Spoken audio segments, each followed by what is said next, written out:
Halo, selamat datang kembali di Sekolah Politik Jalan Latifah.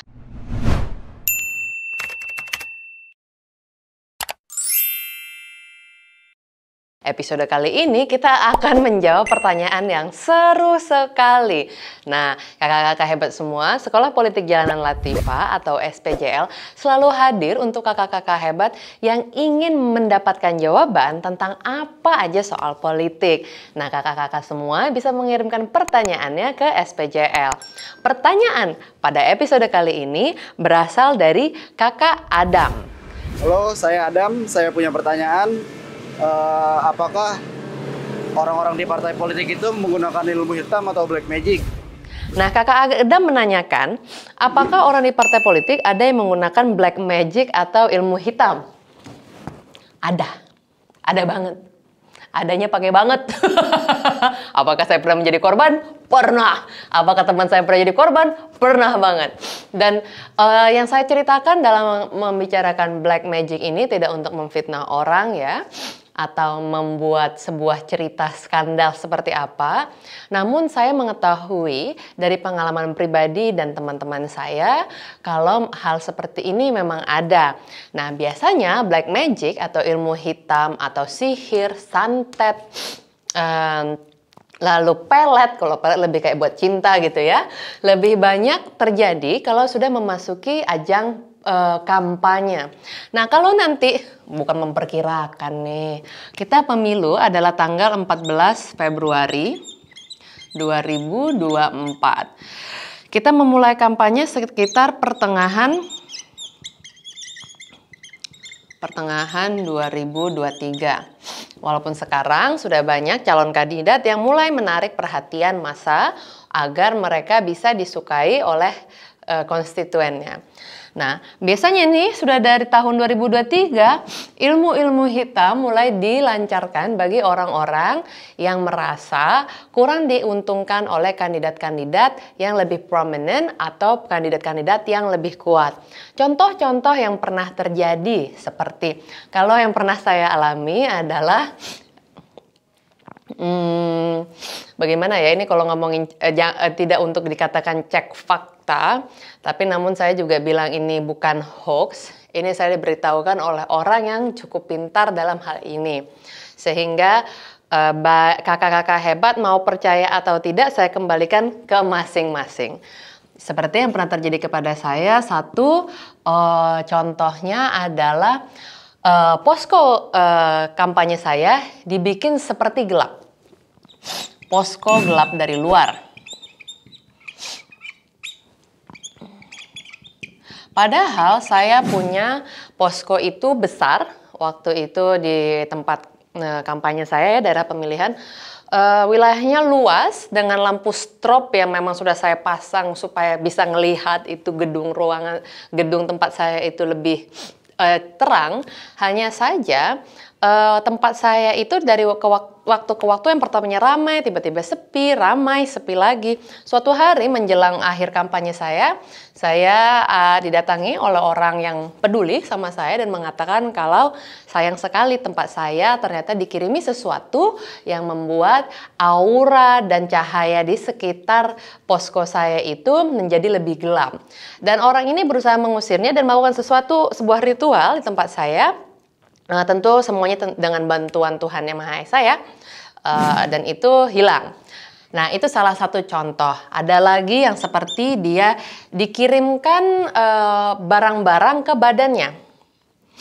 Mengirim barang asing. Nah, ketika kita membicarakan barang asing kayak apa sih yang masuk ke badan, saya pernah diberitahu sebuah cerita ketika keluarga dari tokoh publik ini sakit-sakitan begitu kan. Lalu diobati dengan cara yang gaib seperti itu ya, dan ditemukan di badannya itu ada koin dan macam-macam barang lainnya yang tidak sewajarnya ada di badan. Hal itu ada. Lalu misalnya pelet agar orang lain lebih menyukai si kandidat ini.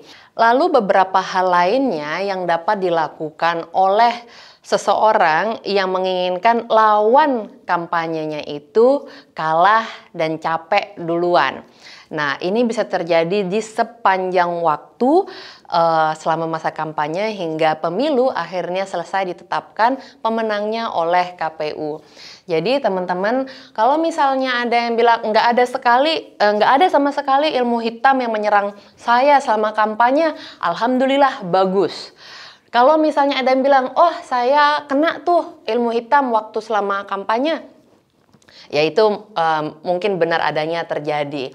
Yang jelas bagaimanapun juga kita semua harus meyakini bahwa berkampanye dalam politik, mari kita bersama-sama mengusahakan yang terbaik dengan dunia alam ini saja.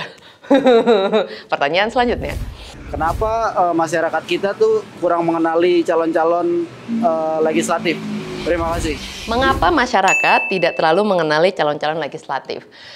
Nah, ini adalah pertanyaan yang bagus sekali. Kakak-kakak hebat, ketika berusaha mengenali caleg, ada beberapa tantangan yang tentu akan dirasakan oleh masyarakat pada umumnya. Yang pertama, kenapa masyarakat itu bisa susah mengenali caleg? Saya akan mencontohkan dengan sampel Dapil Jakarta 1.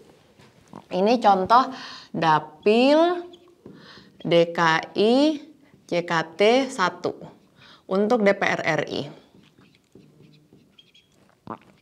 Di sini terdiri dari 6 kursi untuk anggota DPR.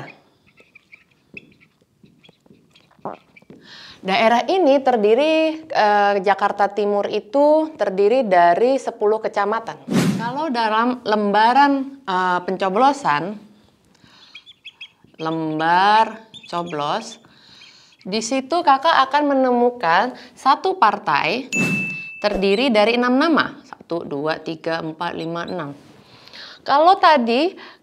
Kalau di pemilu itu ada 10 partai yang mencalonkan diri, maka ini akan ada 10 kotak.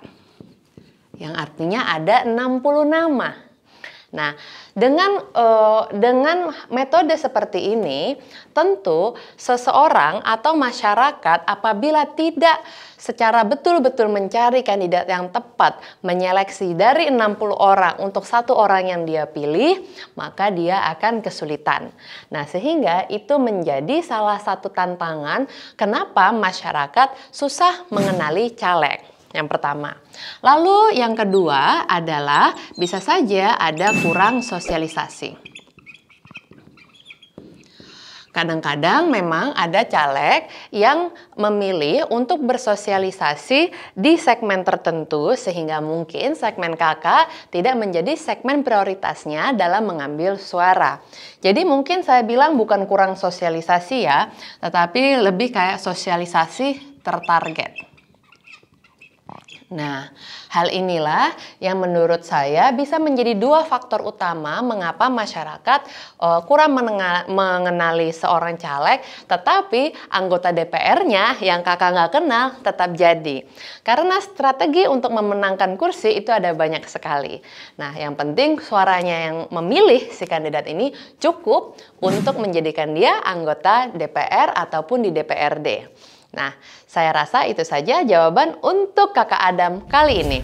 Nah, kakak-kakak hebat, bagaimana dengan jawaban saya untuk SPJL kali ini? Semoga kakak Adam dan juga teman-teman yang nonton terbantu dengan jawaban saya, walaupun pertanyaannya soal black magic. Nah, kakak-kakak hebat, Sekolah Politik Jalanan Latifah atau SPJL selalu hadir setiap hari Rabu jam 7 malam di YouTube Latifah Ansori, kesayangan kamu. Kalau misalnya ada pertanyaan yang ingin dijawab, silahkan kirim ke email di bawah ini dan kami akan berusaha menjawabnya untuk kamu. Sampai jumpa lagi di SPJL berikutnya. Dadah!